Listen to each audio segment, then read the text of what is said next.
Assalamualaikum warahmatullahi wabarakatuh.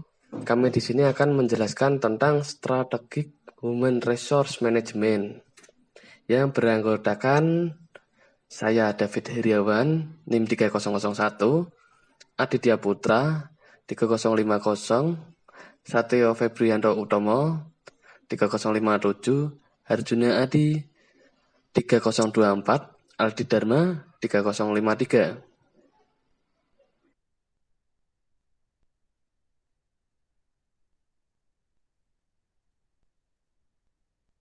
Ya, yang pertama yaitu tujuan penelitian. Tujuan penelitian ini yaitu untuk mengetahui perspektif evolusioner dan kronologis pada pengembangan literatur manajemen sumber daya manusia strategis, bisa disebut juga dengan SHRM.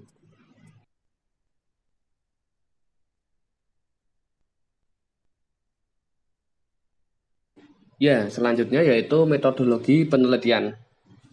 Metodologi penelitian yang digunakan pada artikel ini adalah melalui pendekatan pustaka, di mana penulis mengambil sumber dan referensi dari teori-teori para peneliti dahulu. Hasil penelitian juga akan semakin kredibel apabila didukung dari karya tulis akademik. Studi pustaka dapat mempengaruhi kredibilitas hasil penelitian yang dilakukan.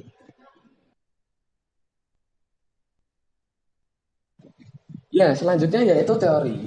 Teori dari Boxall, Parsall, dan Wright pada tahun 2007. Yakini membedakan antara tiga subbidang utama dari manajemen sumber daya manusia SDM, mikro HRM, strategis HRM, dan internasional HRM. MSDM Mikro mencakup subfungsi kebijakan dan praktik SDM dan terdiri dari dua kategori utama, yaitu satu dengan mengelola individu dan kelompok kecil, misalnya rekrutmen, seleksi, induksi, pelatihan, dan pengembangan manajemen kerja dan remunerasi, dan lainnya dengan mengelola organisasi kerja dan sistem suara karyawan, termasuk hubungan serikat pekerja manajemen. HRM strategis mencakup keseluruhan strategi SDM yang diadopsi oleh unit bisnis dan perusahaan dan mencoba mengukur dampaknya terhadap kerja. Dalam domain ini, masalah desain dan eksekusi diperiksa.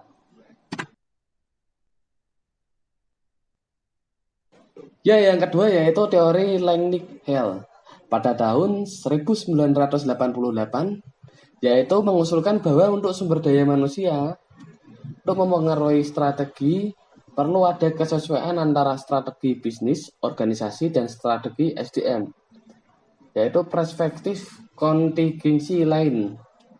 Namun, sambil menegaskan pentingnya kecocokan mereka, mengamati bahwa kecocokan tidak selalu diinginkan, terutama selama masa transisi.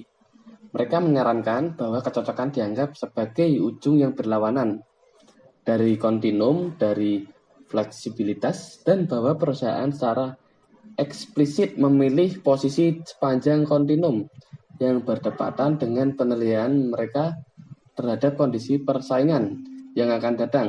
Selain itu, mereka mengusulkan saling ketergantungan timbal balik antara strategi dan SDM, di mana sumber daya manusia harus dipertimbangkan baik dalam perumusan strategi maupun implementasi strategi.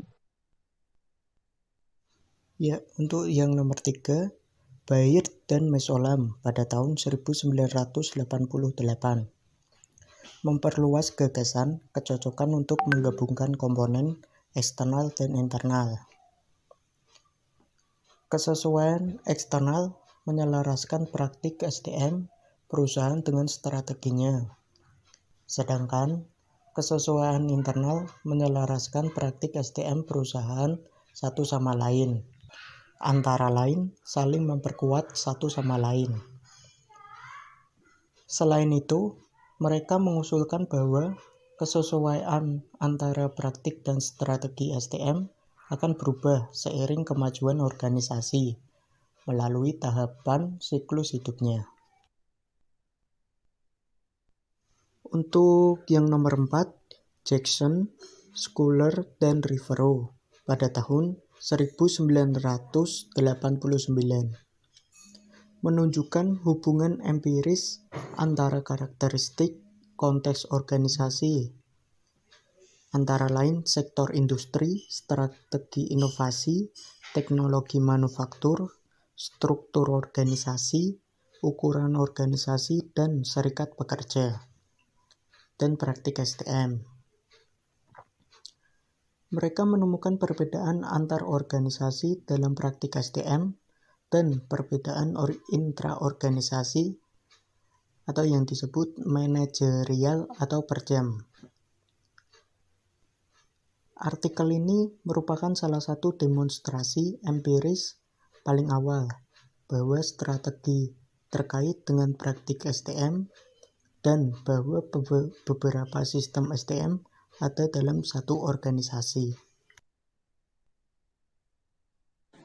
Ya, selanjutnya teori kelima dari Mash and Perry pada tahun 1995 menilai perbedaan antara dua sistem sumber daya manusia birokrasi versus SHRM yang disahkan oleh judul 5 dan 38 dari Kode AS yang digunakan oleh organisasi di pemerintahan AS.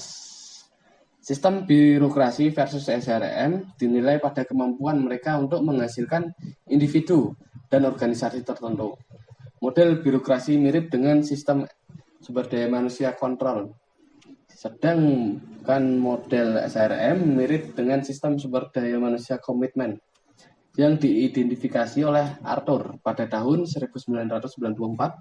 Tidak ada perbedaan signifikan yang ditemukan oleh kedua sistem sumber daya manusia dalam hal dampaknya terhadap hasil individu dan organisasi dalam sampel pemerintah ini. Penelitian ini patut dicatat sebagai salah satu studi SHRM pertama yang dilakukan di organisasi sektor publik. Yang keenam ada teori Werbel dan Demery pada tahun 2005, menggunakan kerangka kontingensi strategis untuk menunjukkan bagaimana kecocokan orang lingkungan berhubungan dengan kompetensi organisasi yang mendukung strategi perusahaan.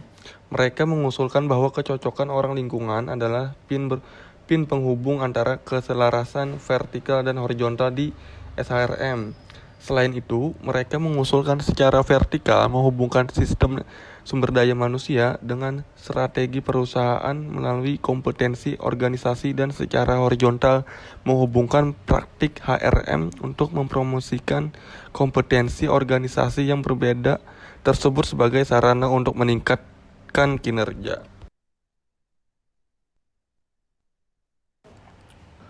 Hasil penelitian, topik SHRM patut mendapat perhatian lebih besar adalah strategi tingkat korporat. Strategi tingkat korporat mengacu pada strategi keseluruhan untuk perusahaan yang terdiversifikasi dan berkaitan dengan bauran bisnis tempat perusahaan harus bersaing dan cara-cara di mana strategi unit individu harus dikoordinasi dan diintegrasikan. Strategi tingkat bisnis di sisi lain mengacu pada strategi perusahaan bisnis tunggal atau strategi unit bisnis strategis dalam perusahaan yang terdiversifikasi. Hampir semua penelitian yang dipublikasikan hingga saat ini berfokus pada strategi tingkat bisnis dan SHRM. Masuk akal untuk mempelajari fenomena yang kurang kompleks terlebih dahulu. Tetapi kenyataan dari banyak organisasi saat ini adalah bahwa mereka mengejar banyak strategi di beberapa unit bisnis. Peran SDM dalam mengembangkan dan melembagakan identitas organisasi kemungkinan merupakan hubungan penting antara SHRM dan keunggulan kompetitif potensial melalui pengetahuan.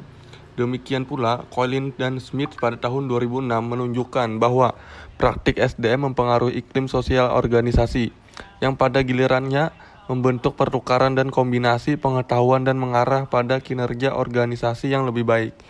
Demikian pula, Binbev dan kawan-kawan pada tahun 2003 melihat hubungan antara praktik SDM dan kapasitas penyerapan dan menemukan bahwa kapasitas penyerapan memfasilitasi transfer pengetahuan di antara perusahaan multinasional. Jelas, satu jalan yang bermanfaat untuk penelitian SHRM adalah di persimpangan keunggulan berbasis pengetahuan dan sistem sumber daya manusia.